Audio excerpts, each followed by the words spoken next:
मेहता का उल्टा चश्मा।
चलो बाहर, चलो बाहर,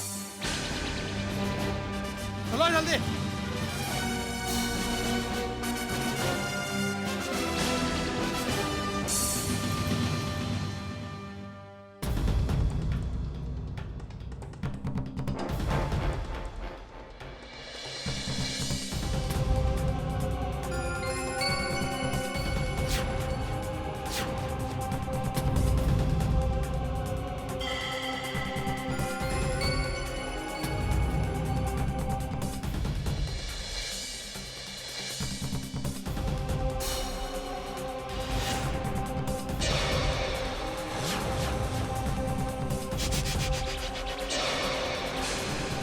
Nico Star, come fast.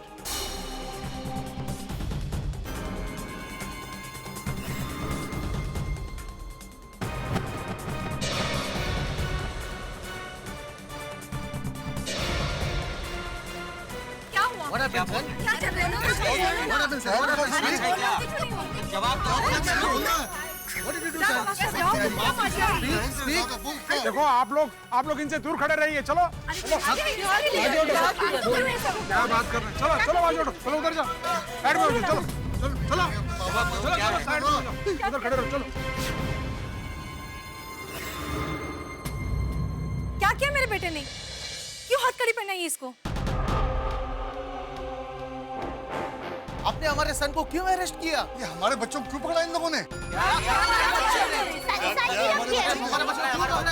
शांति रखिए। अब सबको बताऊंगी कि इनके हाथों में हथकड़ी क्यों लगी है। क्योंकि आपके इन बेटों ने किसी की बहन के साथ छेड़छाड़ की है। आपके इन बेटों ने किसी की बेटी के साथ बदसलूकी की है। आपके इन बेटों ने एक औरत के सम्मान और औरत की अस्मिता को ठेस पहुंचाई है।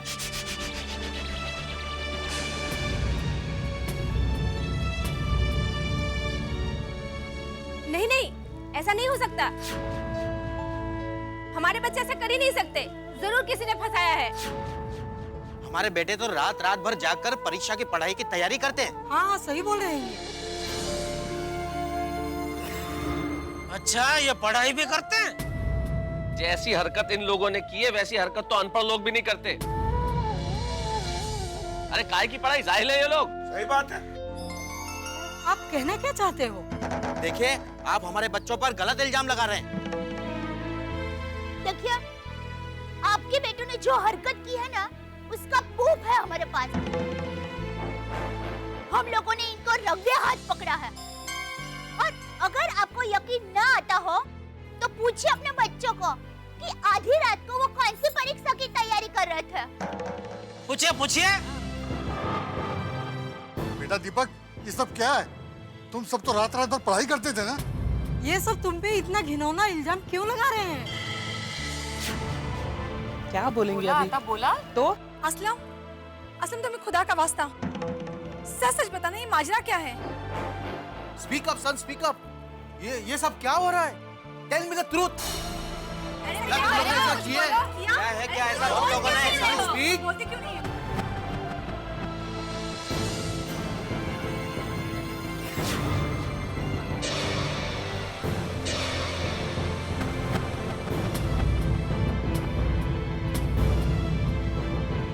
हम लोग ने तुझे पाल पोस कर इसलिए बड़ा किया कि तू किसी की बहू बेटी के साथ ऐसा व्यवहार करे।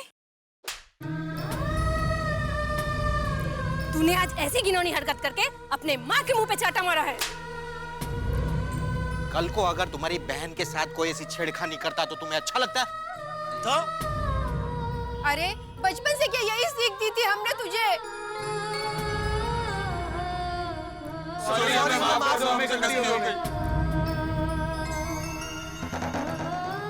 दीपक, ये क्या किया तूने? तुम्हारी गलती की सजा तुम्हें कानून जरूर देगा, लेकिन उससे पहले हम लोग तुम्हें सजा देंगे।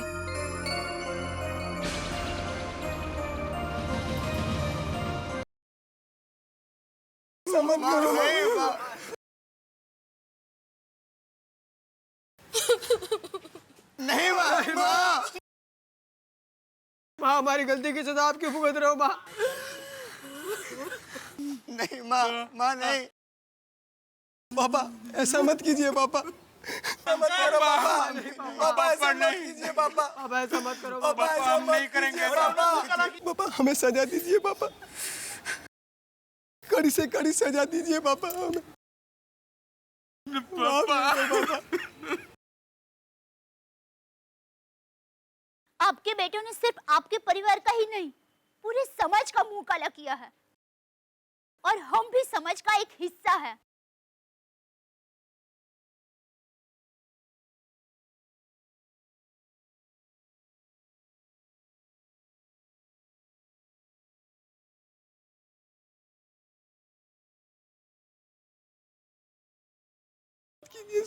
सर अब माफी मांगने का क्या फायदा है?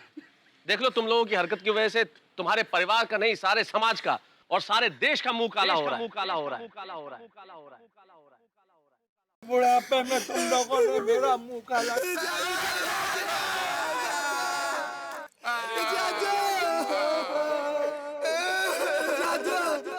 हमसे बहुत बड़ी गलती हो गई।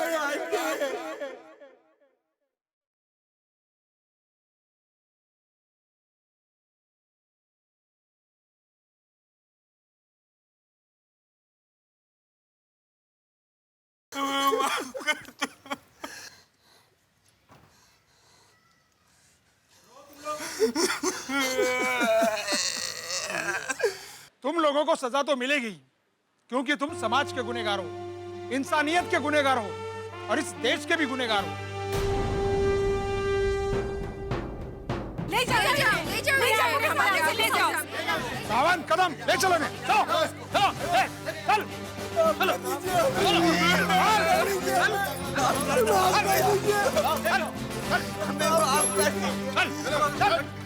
माफ कर दीजिए।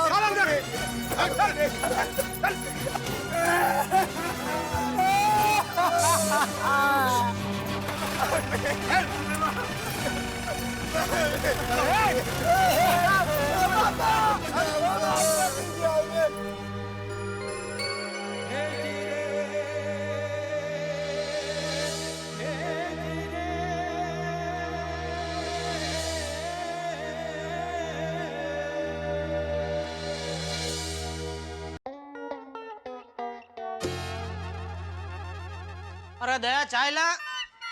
ना लिया जेठिया। हाँ बाबू जी। जेठिया, ये मिशन साफ सफाई में तूने बहू का साथ देकर बहुत अच्छा काम किया। बापू जी, सब आपके संस्कार का असर है। हाँ। लीजिए चाहिए। हाँ बापू जी, आपको चाय दूं? नहीं बहू, सच में आज मुझे तुझ पे भी बहुत गर्व हो रहा है। तूने जिस हिम्मत और बहादुरी से उस बेचारी अकेली अनजान लड़की को अपने पर हुए हमले के खिलाफ आवाज उठाने के लिए जो तैयार किया, वो दाद देने जैसी बात है। थैंक यू बापूजी। पर एक नारी होने के नाते मेरा कर्तव्य था कि उस पीड़ित लड़की को मैं हौसला दूं, हिम्मत दूं और उसके डरे हुए आत्मसम्मान को अपमान के विरुद्ध लड़ने के लिए जगाऊं। सच में दया कि तूने हिम्मत की, और तेरी हिम्मत को देख कर हम सब में हिम्मत आई। और तो और बापूजी, हमारी हिम्मत और सच्चाई को देख के वो लड़कों के माँ बाप और भारत नगर वालों में भी अन्याय के खिलाफ लड़ने की हिम्मत आ गई। उन्होंने भी हमारा साथ दिया। बोलो। हाँ। ऐसा ही होता है जेठिया, जब कोई एक व्यक्ति हिम्मत करता है तो फिर उसके साथ दूसरा व्यक्ति जुड़ता है, फिर उसका परिवार उसके साथ जुड़ता है, फिर और परिवार, समाज, और फिर धीरे धीरे पूरा देश उस अभियान में जुड़ जाता है। समाज में बदलाव और क्रांति की शुरुआत ऐसे ही होती है। बिल्कुल सही कहा बापूजी आपने। और बहू ने मिशन साफ सफाई का अभियान चलाकर उन लड़कों को जो अनोखी शिक्षा दी है, उससे तू देखना हमारे समाज के उन सभी आपराधिक मानसिकता वाले और सामाजिक तत्वों को बहुत ही अच्छा संदेश मिलेगा। बापूजी मैं तो कहता हूँ अगर हमारे देश में सब लोग अपने अपने एरिया में या मिशन साफ सफाई का झाड़ू घुमाए ना, तो मुझे पूरा विश्वास है कि हमारे देश में कहीं भी किसी भी लड़की के साथ छेड़खानी का हादसा नहीं होगा। बराबर। मैं तो भगवान से प्रार्थना करता हूँ कि हमारे देश के कोने कोने में हर स्त्री का सम्मान हो, सभी लोग औरतों की इज्जत करें। टप्पू के पापा, मेरी माँ हमेशा कहती है, अत्याचार और अन्याय के विरुद्ध लड़ने में तुम चाहे अकेले क्यों न हो, हिम्मत से आगे बढ़ना चाहिए और अड़ग होकर चलते रहना चाहिए, क्योंकि सच्चाई और अन्याय के विरुद्ध लड़ने वालों के साथ हमेशा भगवान के आशीर्वाद होते हैं, और जहाँ सच्चाई की रोशनी होती है वहाँ बुराई का अंधेरा हमेशा हमेशा के लिए मिट जाता है।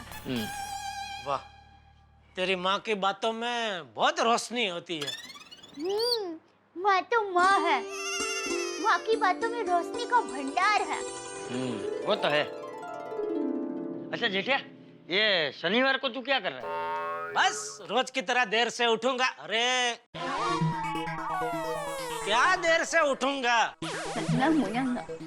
जल्दी उठूंगा, चाय नाश्ता करूंगा, दुकान जाऊंगा और फिर धरती नो छेड़ो घर, शाम को घर वापस आ जाऊंगा। पर आप अचानक मेरा टाइम टेबल क्यों पूछ रहे हैं बापूजी? वो जेठिया, अभी मुंबई में एक नाटक चल रहा है, भामाशाह, ये देख। हाँ, ये जार खबर देखी मैंने बापूजी। हाँ, तो ये भामाशाह नाटक मुझे देखना है। अरे अचानक नाटक देखने का मन हो गया बापूजी? अरे भामाशाह पे नाटक है। जेठिया, तुझे पता है भामाशाह कौन थे? अरे पता है कि नहीं पता है? नहीं पता बापूजी। अच्छा। जेठिया, महाराणा प्रताप के जमाने में भामाशाह हमारे जैन समाज के बहुत बड़े व्यापारी थे। वो जैन समाज के व्यापारी थे, उन पर नाटक है? हाँ, तो तुझे पता है जेठिया, हल्दी घाटी के युद्ध के बाद मेवाड़ राज्य और हमारे देश को बचाने के लिए भामाशाह ने अपनी सारी संपत्ति महाराणा प्रताप को चढ़ावे के तौर पर दान कर दी थी, और उस जमाने में उस संपत्ति की कीमत तकरीबन 100 करोड़ थी। ओहो, क्या बात कर रहे हैं बापूजी, उस जमाने में 100 करोड़? हाँ, ये तो मुझे पता ही नहीं था। हाँ, मुझे भी नहीं पता था। अरे इसीलिए हमें ये नाटक देखना चाहिए और जानना चाहिए कि हमारे जैन समाज में भामाशाह जैसे ऐतिहासिक महापुरुष हो गए हैं, जिन्होंने हमारे जैन धर्म और उसकी संस्कृति को बचाने के लिए अपना तन मन धन सब न्यौछावर कर दिया था। बिल्कुल बापूजी, यह नाटक तो हम सबको देखना चाहिए। मैं अहमदाबाद माँ को फोन करके ये नाटक देखने के लिए बता देती हूँ। अरे दया, अभी ये नाटक के शो मुंबई में हो रहे, जब ये नाटक अहमदाबाद जाएगा ना तभी फोन करके बता देना माँ को और पूरी पोल को। हाँ, बराबर। बापूजी, नाटक की टिकट मैं बुक करवा देता हूँ। हाँ, ठीक है, चल। किधर? अरे मैं अपने कमरे में जा रहा हूँ। अच्छा। तो मैं भी बस दुकान निकल ही रहा हूँ बापूजी। तो चल। आप चलिए, वो रुमाल पैकेट में लेके निकलता हूँ फिर। ठीक है, जय जिनेंद्र। जय जिनेंद्र। टप्पू के पापा, आपने झूठ क्यों बोला? पैकेट और रुमाल तो आपके पास ही है। मेरी झांसी की रानी, बापूजी को झांसा देने के लिए झूठ बोला। अच्छा, तो इस झांसी के पीछे आपका कौन सा झांसा है? अरे मेरी अहमदाबादी हिरनी, झांसा एकदम नेक है।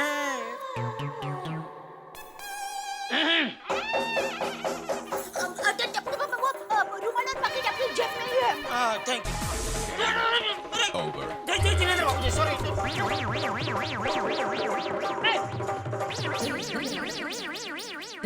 बाबू चक कहीं का।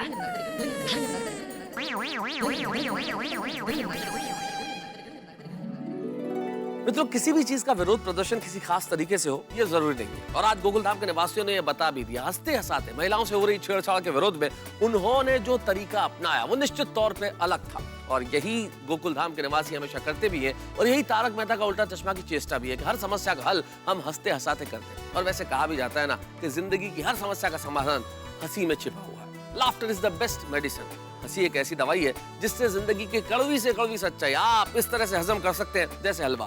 और यहाँ गोकुल धाम की हर चीज में हंसी और ठहाकों का विटामिन होता है जिसे आप लेते रहते हैं।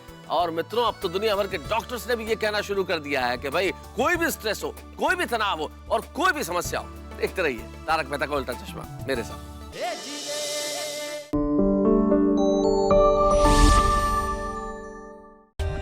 For more updates, subscribe to our channel, click the show links and enjoy watching the videos.